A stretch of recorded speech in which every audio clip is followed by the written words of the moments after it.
성북교회는 지금도 55년 전 수일이 허월판 터에 우리 한국신학대학교 교수셨던 우리 정경혜 목사님 네 분의 기도와 눈물로 시작한 교회입니다.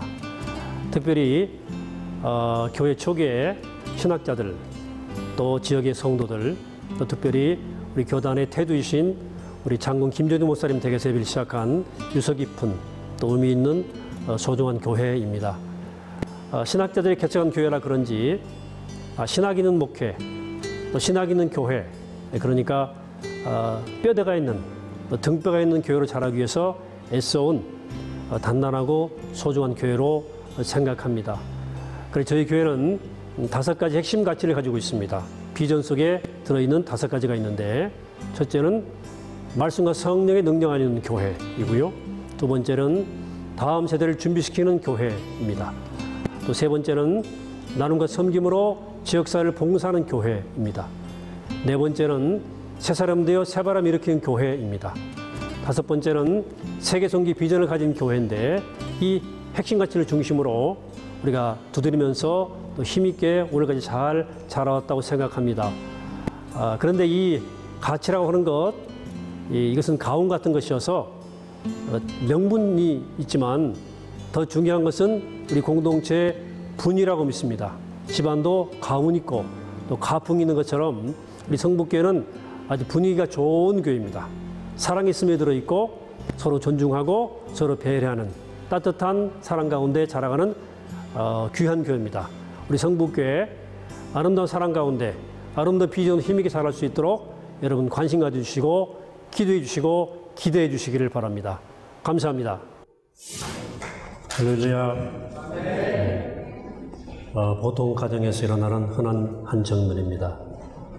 남편이 신문을 보고 있어요. 아내가 계속 남편에게 이야기를 하는데 남편은 계속 신문만 보고 있습니다. 이때 아내가 투정부리듯 말합니다. 여보, 당신 내 얘기 듣고 있는 거야? 듣고 있어? 왜 이렇게 반응하는 것입니까? 자신에게 관심이 없다고 느끼기 때문입니다. 누구든 특별히 아내는 온전한 관심을 필요로 합니다. 어린아이들은 누가 이렇게 쳐다보면 모르는 척해도 정작 그 눈초리를 느낍니다. 아, 나에게 관심이 있구나. 내가 중요하구나. 라고 생각합니다. 그래서 많은 사람들이 그들을 바라봐주고 웃어줄 때 아이들은 그런 관심 속에서 무럭무럭 자라갑니다. 청소년들 마찬가지죠. 그때는 이것저것 다 해보는 시행착오의 시기예요. 그래서 때로 엉뚱한 일을 많이 하죠. 그때 그것을 말썽으로 바라보거나 무시하는 것이 아니라 따뜻하게 바라봐 주어야 합니다. 청소년들은 자기를 바라보는 따뜻한 시선이 있을 때 건강한 인격체로 성장합니다. 그런데 부모가 너무 바쁘든지 고루해서 아이에게 무관심하거나 투박하게 반응하면 그들의 사춘기 혼란은 더욱 깊어지고 자기 멋대로 자랄 수밖에 없는 거죠. 그래서 우리가 자녀를 기를 때 가장 필요한 태도는 관심입니다. 목사도 설교할 때 듣는 분들이 주의 깊게 들으셔야 자신감이 생기죠. 한 번은 제가 오산에 한신대학교 신학생들이 아닌 일반학과 채플에서 설교하는데 어떻게 떠드는지 집중을 못하더라고요. 너무 설교 힘들어서 대충 하고 내려온 기억이 있습니다. 목사만이 아니라 우리의 자녀들만이 아니라 모든 사람에게 관심은 참 중요합니다. 우리 모두는 관심이 필요합니다. 그래서 하나님께서 우리에게 관심을 가지십니다. 이 땅에서 정말로 기적 같은 일은 하나님이 인간에게 관심을 가지신다는 사실입니다. 하나님이 우리처럼 미천한 인간들에게 깊은 관심을 가지고 계십니다. 놀라운 일입니다. 성서에 가장 자주 등장하는 말 가운데 하나가 하나님의 얼굴 보기를 원한다는 말씀이 있습니다. 이 말은 하나님께서 나에게 관심을 가져주시기를 원한다는 말씀입니다. 민수기 6장 24절 이하에 보면 축복문이 나오는데 거기 하나님의 마음이 드러나요. 여호와는 내게 복을 주시고 너를 지키시길 원하며 여호와는 그 얼굴을 내게 비추사 은혜 베푸시기를 원하며 여호와는 그 얼굴을 내게로 향하여 드사 평강 주시기를 원하노라 할지니라. 하나님께서 우리에게 그 얼굴을 비추사 복을 주시고 보호하시고 은혜와 평강 주시기를 원한다는 거예요. 얼마나 감사한 일이죠? 하나님은 우리에게 깊은 관심을 가지고 우리를 바라보십니다. 그래서 시편 기자가 가장 두려운 것은 하나님이 자신에게 얼굴을 숨기시는 거예요. 하나님의 관심이 내게 떠나가는 것이었습니다. 인간은 하나님의 관심이 내게 없으면, 그 확신이 없으면 흔들려요. 식물에게 햇빛이 필요한 것처럼 모든 영혼들에게는 하나님의 얼굴의 광채가 필요합니다. 그래서 우리는 하나님은 우리에게 얼굴 향해 우리를 바라보시면서 복 주시기 원하시고 은혜 주시기 원하시고 평강 주시기 원하신다는 이 사실을 기억해야만 합니다. 또한 그래서 우리는 그 하나님의 관심과 사랑을 받았기 때문에 우리의 이웃들에게도 마땅히 관심을 베풀어야 합니다. 현대인들은 숱한 광고에 노출됩니다. 여러분 TV 광고 갈수록 현란해져요. 그러니까 한날에 놀다가도 TV 광고가 나오면 고개를 쳐들고 쳐다봅니다. 그만큼 광고는 사람의 시선을 강력하게 끄는 거예요. 세상의 광고는 사람의 관심을 끌기 위해서 최선을 다합니다. 여러분, 그래서 카피라이터, 광고하는 분들은 인간의 심리를 매우 깊이 이해하는 아주 전문가들입니다. 인문학적 사양이 깊은 사람들입니다. 영어에 pay attention to라는 말이 있죠. 주목하라는 뜻이에요. pay attention. 지각하면 pay, 산다는 거예요. 관심을 돈 주고 산다는 뜻입니다. 그만큼 관심이 필요하다는 뜻이죠. 그래서 관심으로 일하는 법을 아셔야 됩니다. 영화 지붕의 바이올린이라는 영화가 있는데요. 이런 대사가 나옵니다. 내가 부자였으면 내가 횡설수설할 때에도 이웃들이 내 말에 귀를 기울여 주었을 텐데 하는 대사입니다. 내가 보잘것없는 사람이니까 세상은 내게 관심도 없다는 자조 섞인 이야기입니다. 많은 사람은 관심에 굶주려 있습니다. SNS가 소셜 네트워크 시대를 말하는 게 뭡니까? 좀 관심을 가져달라는 뜻이에요. 그래서 서로가 서로에게 댓글도 달고 좋아요도 누르고 관심을 보여주고 반응하는 거죠. 그래서 적절하게 내 이야기를 하고 서로한테 관심을 보여주면 SNS는 매우 유익한 도구입니다. 그런데 SNS는 피상적일 수 있는 한계가 있어요. 다 보여줄 수 없죠. 존 나이스미트라는 경영학자가 하이테크, 하이터치라는 책을 썼어요. 그 내용의 핵심은 우리 시대가 하이테크놀로지 시대이기 때문에 이런 시대일수록 사람들의 만남이 피상적일 수 있다. 때문에 하이터치가 필요하다.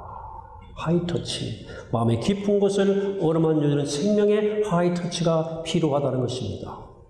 사람은, 모든 생명은 관심, 깊은 터치가 필요하다는 얘기죠. 아무리 풍요로워지고 기술이 발전해도 인간에게 정작 필요한 것은 사랑과 관심이라는 뜻이에요. 복음서에 보시면 예수님과 예수님 제자들의 차이가 현격히 드러납니다. 제자들은 사역과 생명에는 관심이 없고 누가 더 높으냐, 누가 더 앞장서느냐, 누가 이 일을 주도하느냐, 여기에 관심이 너무나 많았어요. 예수님은 그런 데 관심이 없었어요. 하루는 길 가시는데 날 때부터 소경된 시각장애인을 보셨어요. 주님은 그 사람을 진지하게 관심을 갖고 바라보시고 모든 사람들이 무시하고 신경도 안 쓰는 사람에게 관심을 가지시고 그들을 치료해 주셨어요. 예수님의 사역의 핵심은 관심이에요. 세리장 삭개오는 예수님 보고 싶은 열망에 얼마나 자격심이 있었겠습니까? 세리장이니까. 그래서 뽕나무, 돌무화과 나무에 올라갔지 않습니까? 근데 예수님이 삭개오에게 관심을 보여주시죠. 삭개오야, 이름 불러주시고 내려와라. 나 오늘 너희 집에 유하여야 되겠다. 라고 말씀하십니다. 예수님이 집에 머무시는 것만으로 삭개오는 모든 것이 변화됐습니다. 예수님이 이처럼 관심으로 사역하셨어요. 우린 길에서 누가 내 옷자락 스쳐가도 뭐 지하철에서 관심을 갖겠습니까? 그러나 예수님은 한 여인의 믿음을 가지고 주님의 옷자락에 살짝 손을 대었을 때도 관심을 갖고 돌아왔습니다. 누가 내 옷에 손을 대었니? 거기 간절함이 배했거든요. 그 여인을 치료해 주셨습니다. 가난한 과부가 헌금하게 헌금을 넣는 것을 유심히 보시고 그 2렙돈밖에 넣지 않았지만 그 과부의 헌금을 언급하십니다. 그 여인의 생활비를 전부를 넣었다 라고 주님이 칭찬했습니다. 예수님의 디테일이 살아있는 장면에 우린 예수님의 눈을 닮아야 됩니다. 이 예수의 마음으로 일해야 됩니다. 나 이웃에 대해서, 이웃에 일어난 일들에 대해서 관심의 눈이 필요해요. 오늘 에레미야 애가의 본문은 우리에게 도전을 주는 말씀인데 유다가 바벨론에 의해서 멸망을 당하죠. 성전도 침탈당하고 삶의 모든 것이 다 빼앗겼습니다. 길거리에 내앉은 비참한 신세가 되었습니다. 그 폐허의 자리에서 에레미야는 슬픈 노래 애가를 부릅니다. 이렇게 말합니다. 1장 12절에서 지나가는 모든 사람들이여 너에게는 관계가 없는가? 나의 고통과 같은 고통이 있는가 볼지어다. 아마도 자신은 처참하게 고난당하지만 무심코 지나가는 사람들이 있었나 봅니다. 그래서 묻는 겁니다. 이 나의 고통이 당신과는 아무런 관계가 없습니까? 그대에게는 나 같은 고통은 없었습니까? 라고 묻고 있는 것입니다. 자신의 고통에 대한 관심과 공감을 간절히 호소하는 거죠. 사람들의 무관심에는 이유가 있어요. 자, 상황은 조금 다르지만 누가복음 보시면 강도 만난 사람 얘기 나오죠. 옷 뺏기고 매 맞고 거의 죽게 된 채 버려졌어요. 그런데 제사장과 내일 못 본 채 피하여 지나갔다고 말씀합니다. 그들은 왜 무관심했을까? 이유가 있었을 겁니다. 우선 그를 도왔다가 자기에게 어떤 피해가 돌아올지도 모른다는 두려움도 있었을 것이고 또한 그 사람이 죽었다면 시신의 손을 대는 것이 되어서 예배를 짓내야 하는 사람들로서 정결법을 어기는 것이 된다는 변명도 있을 수 있죠. 하지만 길가에 쓰러진 죽어가는 사람을 외면했다는 것에 대한 양심의 호소마저 무시할 수는 없었을 거예요. 깨름직했겠죠. 그래서 예수님께서는 마태복음 25장에서 초의 심판여기를 통해서 내 주변에 가장 작은 자에게 한 것이 곧 나에게 한 것이라고 말씀합니다. 초의 심판날 왕이 모든 민족을 양과 염소로 구분하듯 양은 오른쪽에 염소는 왼쪽에 분류합니다. 그렇게 말씀합니다. 25절 35절에서 내가 줄일 때 너희가 먹을 것을 주었고 목마를 때 마시게 하였고 나그네 되었을 때 영접하였고 헐벗을 때 옷을 입혔고 병들었을 때 돌보았고 옥에 갇혔을 때 와서 보았느니라. 이때 의인들이 우리가 언제 주님께 그렇게 대접해드렸습니까? 라고 되물었어요. 그때 또 그 주인이 왕이 말합니다. 내가 진실로 진실로 너에게 이르노니 너희가 여기 내 형제 중에 지극히 작은 자 하나에게 한 것이 곧 내게 한 것이라. 그 반대도 말씀하시죠. 내 주변에 가장 작은 자에게 하지 않은 것이 곧 내게 하지 않은 것이라고 말씀하시죠. 결국 이 말씀은 주님께서 우리 인생의 마지막 심판날에 우리가 살아온 삶을 최종 심판할 때 보시는 것이 하나 있는데 우리 내면의 관심사라는 거예요. 내가 누구한테 마음을 두고 누구에게 관심을 두고 살았는가에 대해서 물으시겠다. 다시 말하면 내가 인생을 살아오면서 나보다 잘 나가고 나보다 잘 살고 나보다 뛰어난 사람에게 어떻게 대했는가에 대해서는 관심 없으시고 내가 살면서 나보다 힘들고 나보다 뒤처지고 나보다 어려운 연약한 작은 자와 어떤 관계를 맺고 살았는가에 대해서 꼭 물어보겠다. 그 말은 마지막 날에 꼭 물으시겠다. 무엇이 너의 진정한 관심이었는지에 대해서 물으시겠다는 것입니다. 월드비전은 6.25 전쟁 당시에 초토화된 이 땅에 벌어진 전쟁과들을 외면할 수 없어서 그들에게 손 내밀므로 시작된 소위 크리스찬 NGO죠. 그리스도의 눈과 관심으로 그냥 지나칠 수 없었던 것이죠. 우리 교회 세계 선교는 인도의 탈릭과의 만남으로 시작됐습니다. 인도의 캐스트 제도 밖에 있는 불가촉 천민, 언터처블 2억 5천만의 달리들 가난과 고통이 우리 가슴에 들어왔죠. 우리는 그래서 사랑으로 그들의 손을 붙잡아 주었습니다.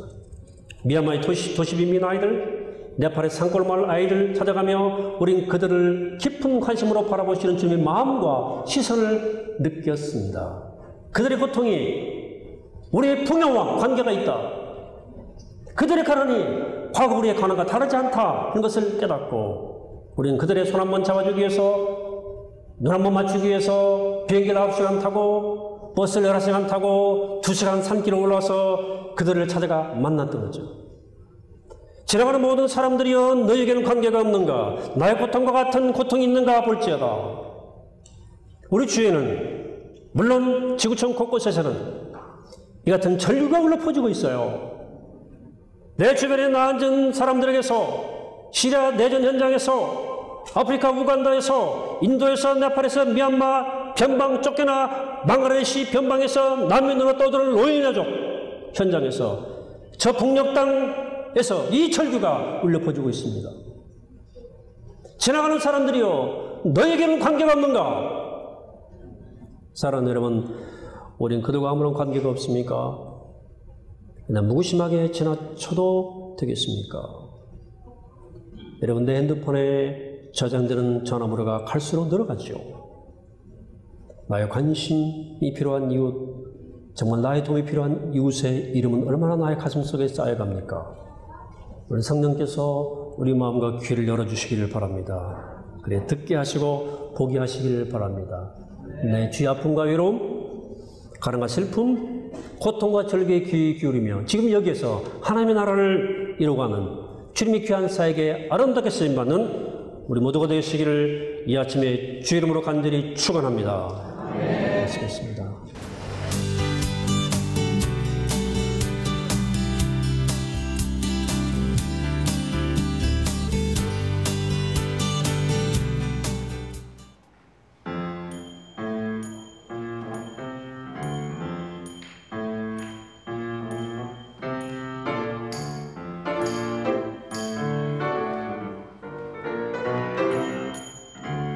주와 같이 길 가는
네, 참 오랜만에 우리 긴 세월 동안 노래와 또 나눔과 손길로 지구촌을 섬기고 있는 귀한 우리 월드비전 식구들과 창단들과 함께 예배를 드려서 정말 행복했습니다. 이 노래와 이 손길이 저 북녘 땅에도 아름답게 펼쳐질 수 있으면 참 좋겠습니다. 기대하면서 기도하겠습니다. 네, 오늘 월드비전 합창단 어린이들의 모습을 보면서 그 찬양하는 얼굴이나 목소리를 들으면서 마치 이곳이 천국의 모습이 아닐까라는 생각이 들었고요. 이사야 말씀에 보면 이 백성을 내가 나를 위하여 지었나니 나를 찬송하게 하려 합니다. 그 말씀이 마치 이 월드비전 합창단 어린이들에게 적용된 말씀이 아닌가라는 생각이 들어서 참 감동 깊었습니다. 희망을 잃고 고통받는 자들의 내일을 위해서 찬양한다는 것이 더 큰 감동으로 다가왔습니다. 지극히 작은 자들을 가장 아끼셨던 주님의 뜻처럼 월드비전을 통해서 이 세상 곳곳에 있는 주님의 자녀들에게 안전과 희망과 평등과 평화가 있기를 간절히 소망하고 기도하겠습니다.